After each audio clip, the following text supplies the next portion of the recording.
তৃণমূল কংগ্রেসের বোর্ড গঠন করল পাঁচলা পঞ্চায়েত সমিতিতে। 14 আগস্ট সোমবার হাওড়ার পাঁচলা বিধানসভা কেন্দ্রের অন্তর্গত পাঁচলা পঞ্চায়েত সমিতির আনুষ্ঠানিকভাবে বোর্ড গঠন সম্পন্ন হয়। জানা গেছে এই পাঁচলা পঞ্চায়েত সমিতির 33 আসন বিশিষ্ট, আর এই 33টি আসনেই জয়ী হয় তৃণমূল কংগ্রেসের প্রার্থীরা। আর সোমবার আনুষ্ঠানিকভাবে পাঁচলা পঞ্চায়েত সমিতির বোর্ড গঠন করল রাজ্যের শাসক দল তৃণমূল কংগ্রেস। জানা গেছে পাঁচলা পঞ্চায়েত সমিতির নবনির্বাচিত সভাপতি হয়েছেন ডাক্তার আবু বাক্কার মল্লিক এবং নবনির্বাচিত সহকারী সভাপতি হয়েছেন মাম্পিয়া হাউলি।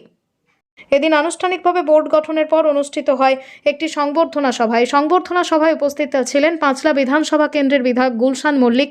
এদিন পাঁচলা পঞ্চায়েত সমিতির নবনির্বাচিত সভাপতি ও সহকারী সভাপতিকে সংবর্ধনা দেওয়া হয়। পাশাপাশি উপস্থিত ছিলেন পাঁচলা পঞ্চায়েত সমিতির সদস্য শান্তিরঞ্জন চক্রবর্তী এবং স্বপন সাহা সহ অন্যান্যরা। আমাদের দলনেত্রী মমতা ব্যানার্জির নির্দেশ মতো অভিষেক ব্যানার্জির অনুপ্রেরণায় আজকে আমাদের পঞ্চায়েত সমিতির পাঁচলা ব্লকের 33টা নবনির্বাচিত সদস্য এবং সদস্য নির্বাচিত। আজকে পাঁচলায় তারা 33টা মেম্বার 33টাই ঐক্যবদ্ধভাবে আমাদের পঞ্চায়েত সমিতির সভাপতি আবু বাক্কার মল্লিককে করেছেন নির্বাচিত, এবং পঞ্চায়েত সমিতির সহকারী সভাপতি হিসাবে মাম্পিয়া হাউলিকে নির্বাচিত করেছেন।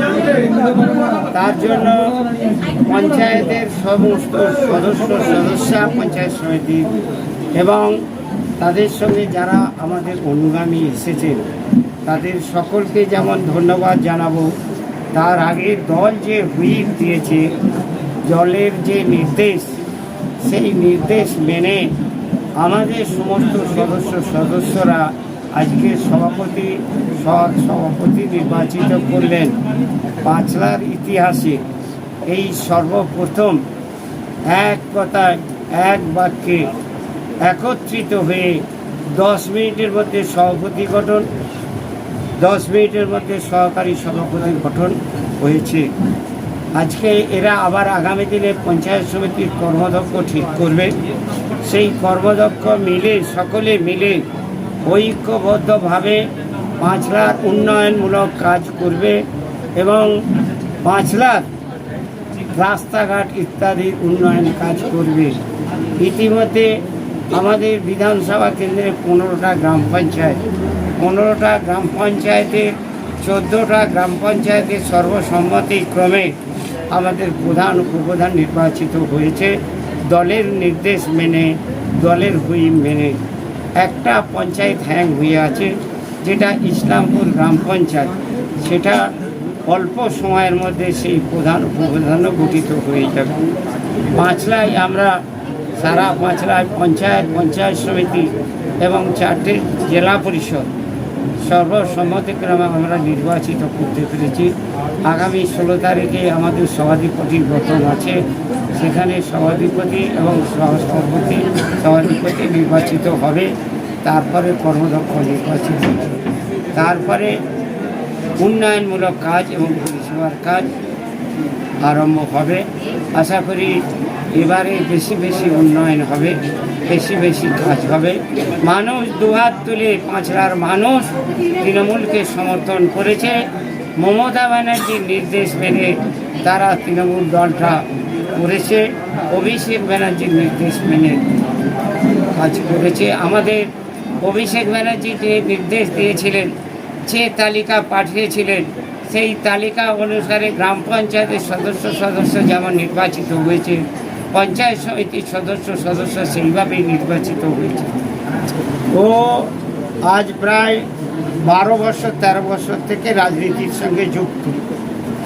ও কলেজ রাজনীতি করেছে, মেডিকেলে ডাক্তার হিসাবে মেডিকেল কলেজে করেছে, বিসি রায় হসপিটালে করেছে, সেখানেও ইউনিয়ন করেছে এবং পাঁচলার বিভিন্ন অঞ্চলেও রাজনীতিভাবে কাজ করে এসেছে। এখানে অসংখ্য কর্মী যারা আছে তারা সকলেই আবু বাক্কার মল্লিককে চেনে জানে, এবং ও যে সক্রিয়ভাবে দল করে এবং দলের কর্মীরা ওকে যেভাবে যেখানে ডাকে সেইভাবে সেখানে গিয়ে হাজির হয়ে তাদের পাশে থেকে, তাদের সঙ্গে থেকে যে কাজ করার, যে অনুষ্ঠান করার সেইভাবে পালন করে। মানে আপনার আমার তো চোখে ও 12 আনা তৈরি হয়ে গেছে, 4 আনা এই 5 বছরে 4 আনা আরও বেশি তৈরি হয়ে যাবে, ও আমাকে ঢুকে চলে যাবে, একদম। এটা আমি আশা করি। দেখুন, রাজনীতি তো আজকে আমি করে দাঁড়িয়েছি ঠিকই, কিন্তু আমার বাবা রাজনীতি করাটা দেখেছি আমরা ছোটোবেলা থেকে। সেই জন্য রাজনীতির সঙ্গে আন্তরিকভাবে সেই সম্পর্ক গড়ে উঠেছে বহুদিন থেকে। তো আমার জীবন বিগত দিকে চিকিৎসক ছিল, হয়তো আমি জব ছেড়েছি কিন্তু চিকিৎসা এখনও আছে। এবং পাঁচলার মানুষের সঙ্গে কথা বলতে বলতে কর্মীদের সঙ্গে তাদের আশেপাশে দায় বিপদে কখনো আমার প্রয়োজনে তারা এসেছে এবং আমি তাদের প্রয়োজনে যেতে যেতে একটা সম্পর্ক যে রাজনৈতিকভাবে গড়ে উঠেছে, আজকে তারই ফলস্বরূপ আমাকে সকল মিলে দাঁড় করিয়েছে। আশা করি পাঁচলার মানুষের যে আশা এবং আমাদের সর্বোপরি পাঁচলার জনপ্রিয় বিধায়ক উনি যেভাবে আমাদের সুযোগ করে দিয়েছে সেটা সমস্ত কৃতিত্ব ওনারই।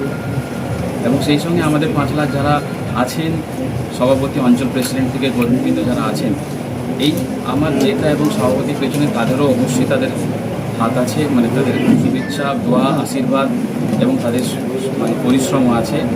তাদের এই আশা এবং উম্মিদকে অবশ্যই আমি তাদের আশা উম্মিদকে সম্পূর্ণ করার এটাই আমার প্রথম অঙ্গীকার।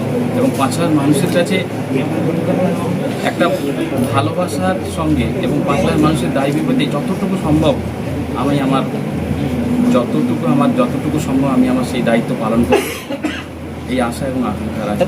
প্রথম কাজ যেটা, দেখুন এখন পরিস্থিতি কী আছে আমার জানা নেই, কিন্তু আমার একটা স্বপ্ন তো থাকেই।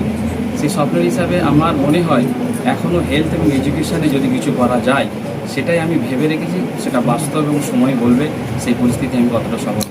অবশ্যই বাবাকে দেখেই, বাবার কাজ দেখে, বাবার সঙ্গে মানুষের যে সম্পর্ক দেখে সেটাই আমাকে আকৃষ্ট করে। প্রত্যেক বাবার এটা স্বপ্ন থাকে, কিন্তু এটা কখনই সম্ভব নয় বাবাকে যাওয়া। আমার পাথেও অবশ্যই আমার বাবা থাকবেন, বিধায়ক হিসাবে, মানুষ হিসাবে এবং বাবা হিসাবে তো বলেন। ওনার পথের প্রতীক হিসাবে আমি পেছনেই থাকবো, এইভাবে এগিয়ে যেতে চাই। সর্বপ্রথম আমি প্রথমেই আমাদের জনপ্রিয় বিধায়ক জনাব উত্তম মল্লিক সাহেবকে আমার প্রণাম ও ভালোবাসা শ্রদ্ধা জানাবো। আমি এই দলে নবনির্বাচিত হয়েছিলাম। আমি চেষ্টা করব দলের নীতি ও আদর্শ কাজ করা। আমাদের বাংলার মুখ্যমন্ত্রী মমতা বন্দ্যোপাধ্যায়ের অনুপ্রেরণা ও উন্নয়নকে সামনে রেখে আমাদের যে প্রিয় মানুষ, আমাদের প্রিয় আর কি আমাদের পাঁচলার অভিভাবক, ধরুন রাজনৈতিক অভিভাবক উত্তম মল্লিক মহাশয় নীতি ও আদর্শ আমাদের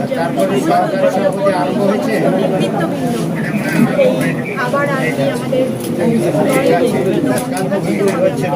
বিধানসভাকে আবার তৃতীয়বারের মতো নির্বাচিত হয়েছে, তাতে আমি খুব খুশি হয়েছি।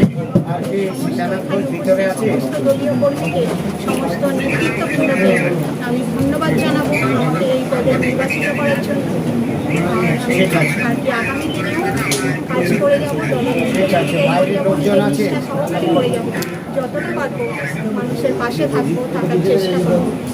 মহিলা হিসাবে এখন তো পাঁচলার অনেক মহিলা আছেন, শুধু পাঁচলা না, পশ্চিমবঙ্গেরও অনেক মহিলা হয়তো আমরা স্বাধীন, আমরা শুনতে স্বাধীন, কিন্তু অনেকটা ব্যাপারে আমরা এখনও পরাধীন। এখনও আমরা সংসারের চাপে বলুন, স্বামী আর বিয়েতে বলুন, সব কিছুতেই আমরা অনেক পিছিয়ে আছি। আমরা এখনও পর্যন্ত সংসার কেটে বেরোতে পারি না, নিজেদের কোথাও আর কি বন্দি দশার মধ্যে হয়ে আমাদের নিজেদের আত্মবিশ্বাস করে।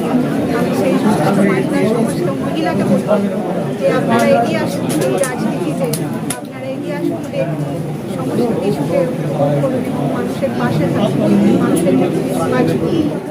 ব্যুরো রিপোর্ট, আমার কলম।